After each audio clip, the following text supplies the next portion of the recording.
আজ ১লা মে অর্থাৎ ইন্টারন্যাশনাল ওয়ার্কার ডে। আজকের শ্রমিক দিবসে কিছু সংক্ষিপ্ত ইতিহাস আমরা জেনে নেব। ১৮৬৪ খ্রিস্টাব্দে ইউরোপ এবং আমেরিকাতে শ্রমিকদের উপরে কলকারখানার মালিকরা যে অমানবিক পরিশ্রম করাতো, সেই পরিশ্রমের ফলেই ১লা মে প্রতিষ্ঠিত হয়েছিল। অর্থাৎ ১৮৬৪ খ্রিস্টাব্দ থেকে শ্রমিকরা সংগঠিত হতে হতে ১৮৮৫ খ্রিস্টাব্দে আমেরিকার শিকাগো শহরে একটি ৬ লক্ষ শ্রমিকদের নিয়ে একটি শ্রমিক সংগঠন তারা অনশন বা ধর্মঘট করেছিল। সেই ধর্মঘটের এতটাই তীব্রতা ছিল যে মালিক পক্ষ ভয় পেয়ে গেছিল এবং ইউএসের যে আইনসভা, সেই আইনসভায় শ্রমিকদের জন্য ৮ ঘন্টার বেশি কাজ করানো যাবে না এমন একটি বিল পাশ হয়েছিল।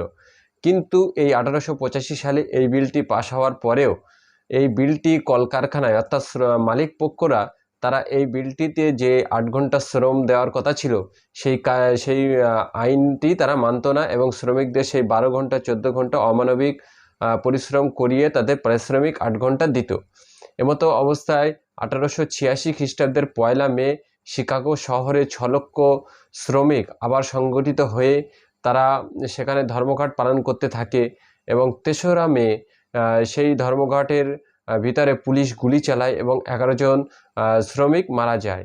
এই ১১ জন শ্রমিক মারা যাওয়ার পরে ৪টা মে পুলিশ এবং শ্রমিকদের মধ্যে একটি আলোচনা চলছিল এবং সেখানে অতর্কিত একটি বোমা মারা হয় এবং বোমা মারাতে ৬ জন পুলিশ এবং ১১ জন শ্রমিক, নিরীহ শ্রমিক মারা যায়।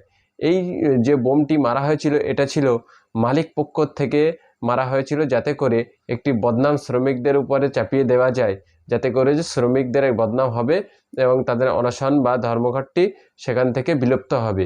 কিন্তু হিতে বিপরীত হলো, সেখান থেকে এত আন্দোলন তীব্রতার হলো, সেই থেকে ৮ ঘন্টার বেশি শ্রম দেওয়া যাবে না এই মর্মে একটি আইন পাশ হয়ে গেল। এই আইনটি বর্তমান ভারতসহ সারা পৃথিবীতে চলে, কিন্তু কোথাও এই আইনটি সেই সঠিক প্রয়োগ হয় না, যেটা কিনা বামপন্থারা বলে আমরা এটা অর্জিত করেছি।